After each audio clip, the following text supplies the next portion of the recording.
ओम असतो मा सद्गमय तमसो मा ज्योतिर्गमय मृत्योर्मामृतं गमय আবির্বির্মায়েধি। জয় গুরু। আজকে আমাদের ক্লাসের আলোচ্য বিষয় রামায়ণ এবং মহাভারত থেকে বেশ কিছু প্রশ্নের আলোচনা। তাহলে চলো আমরা প্রথমেই দেখো, প্রথম কোশ্চেনে কি বলেছে, পৃথিবীর বৃহত্তম মহাকাব্য কোনটি? সেটা রামায়ণ, মহাভারত, ইলিয়াড, ওডিসি। অ্যান্সার করবে।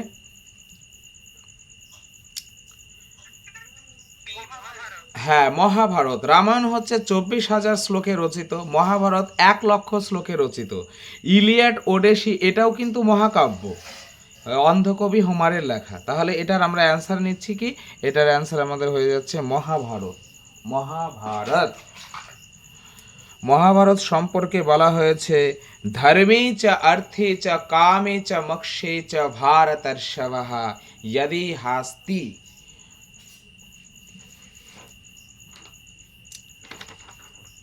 মহাভারত সম্পর্কে কি বলা হয়েছে?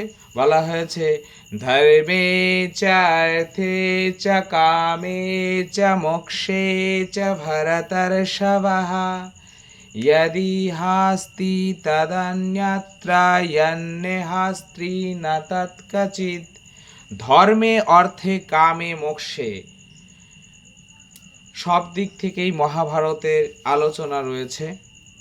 এই মহাভারতে যা নেই তা গোটা বিশ্বেও নেই, অর্থাৎ গোটা বিশ্বে যা রয়েছে তা এই মহাভারতে রয়েছে।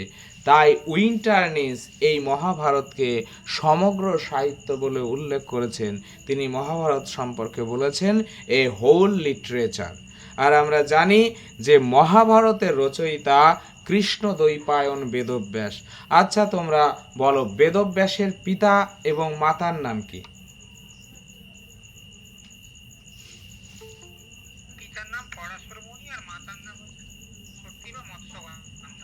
হ্যাঁ, আচ্ছা।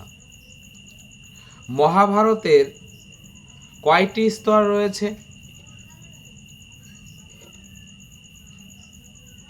3টি স্তর রয়েছে। হ্যাঁ, তো মূল মহাভারত কি নামে পরিচিত? জয়।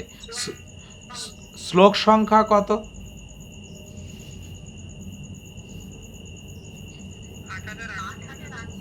আচ্ছা, বাহ। তারপরের কোশ্চেন আমরা দেখে নেব। বলছে ভার্গব গীত রয়েছে মহাভারতের কোন পর্বে? শান্তি পর্ব, আদি পর্ব, মৌসল পর্ব, উদ্যোগ পর্ব। বলো, ভার্গব গীত মহাভারতের কোন পর্বে রয়েছে?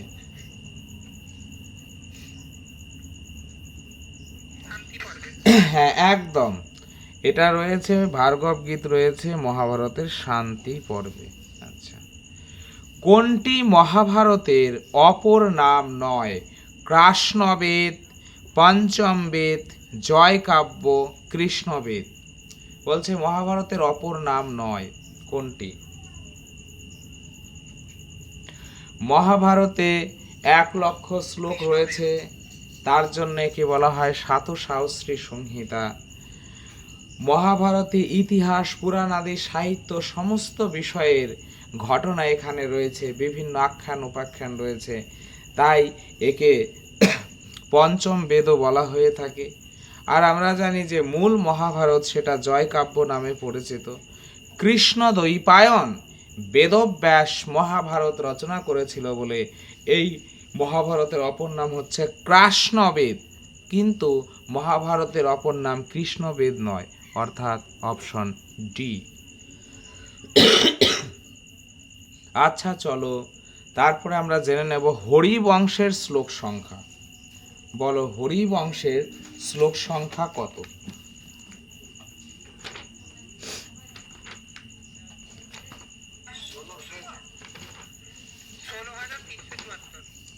আচ্ছা, 16,374। খুব সুন্দর। 16,374, সি অপশন হবে না। আচ্ছা, হরিবংশ বিষয়টা কি সেটা যদি বলো।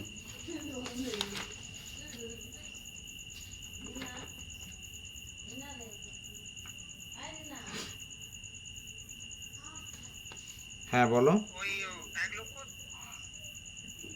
হুম, হ্যাঁ সৌরভ বলো, তোমার আওয়াজ ক্লিয়ার হচ্ছে না।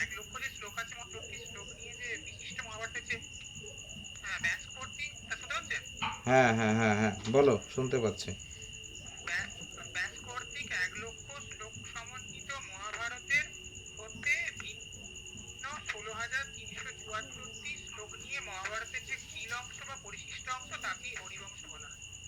খুব সুন্দর বলেছো। আচ্ছা, হরিবংশের অধ্যায় সংখ্যা বলো, হরিবংশের কতগুলো অধ্যায় রয়েছে?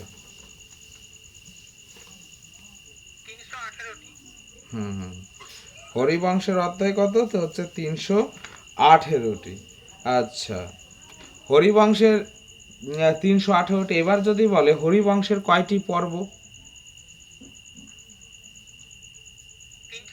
হ্যাঁ, 3টি পর্ব। হরিবংশের কিন্তু 3টি পর্ব, সেগুলো কি? একটা হচ্ছে হরিবংশ পর্ব, যেখানে 55টি অধ্যায় রয়েছে। তারপরে রয়েছে বিষ্ণু পর্ব, যেখানে 128টি অধ্যায়ের সমাবেশ রয়েছে। আর তারপরে রয়েছে ভবিষ্য পর্ব, যেখানে 135টি অধ্যায় রয়েছে। এই সর্বমোট 3টি মিলিয়ে হরিবংশের মোট অধ্যায় হচ্ছে 318টি। আচ্ছা, নেক্সট কোশ্চেনে চলো, যে শ্রীকৃষ্ণের বিশ্বরূপ প্রদর্শন মহাভারতের কোন পর্বে রয়েছে?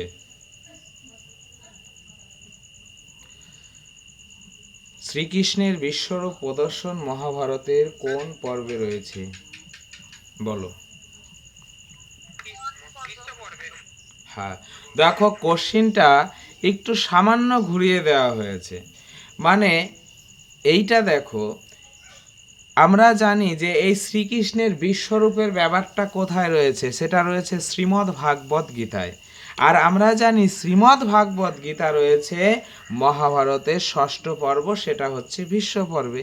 তাই এখানে এইভাবে বলা হয়নি যে শ্রীমদ্ ভাগবত গীতা মহাভারতের কোন পর্বে রয়েছে, সেখানে একটু ঘুরিয়ে বলা হয়েছে কৃষ্ণের বিশ্বরূপ প্রদর্শন।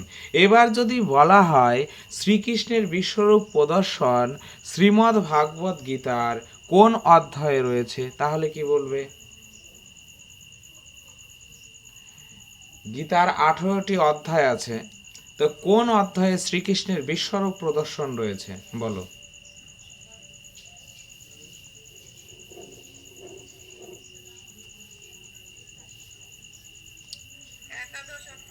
একদম, একাদশ অধ্যায়, একাদশ অধ্যায়। অর্জুন বিষাদ যোগ, সাংখ্য যোগ। প্রথম অধ্যায় হচ্ছে অর্জুন বিষাদ যোগ, তারপর হচ্ছে সাংখ্য যোগ। আর একাদশ অধ্যায় হচ্ছে বিশ্বরূপ দর্শন যোগ। আর একটা তৃতীয় অধ্যায়টা খুব গুরুত্বপূর্ণ, সেটা হচ্ছে কর্মযোগ। তো এইভাবে শ্রীমদ্ ভাগবত গীতার 18টি অধ্যায়, সেটা কিন্তু আমাদের মনে রাখতে হবে। আর সেই সংক্রান্ত তোমাদের একটা ভিডিও করে দেওয়া হয়েছে, যে গীতার 18টি অধ্যায় তুমি মুখস্থ করা ছাড়া কিভাবে মনে রাখতে পারো ক্রমান্বয়ে, সেটা যাদের দেখার ইচ্ছা দেখে নিতে পারো। চলো, রামায়ণে কোন যুগের কাহিনী রয়েছে? আমরা জানি 4টা যুগ, সত্য, ত্রেতা, দাপর, কলি। তো রামায়ণে কোন যুগের কাহিনী পাবো আমরা?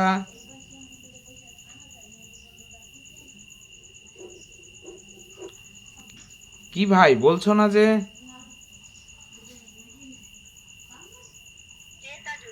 হ্যাঁ, ত্রেতা যুগের কাহিনী। হ্যাঁ, দাপরে শ্রীকৃষ্ণ অবতার হয়েছে। তারপরে হচ্ছে ত্রেতাতে হচ্ছে রামচন্দ্র।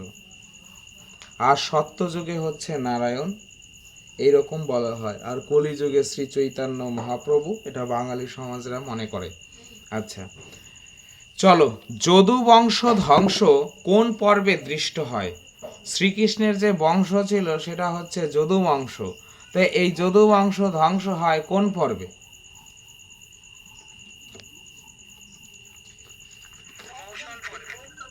হুম, মৌসল পর্বে। আচ্ছা,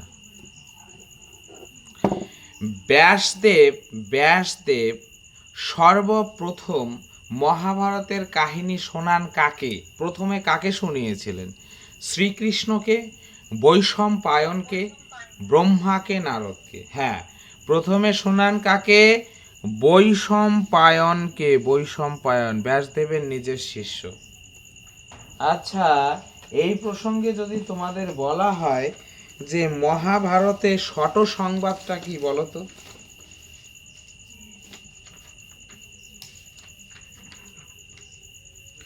মহাভারতের শট সংবাদটা কি বলবে?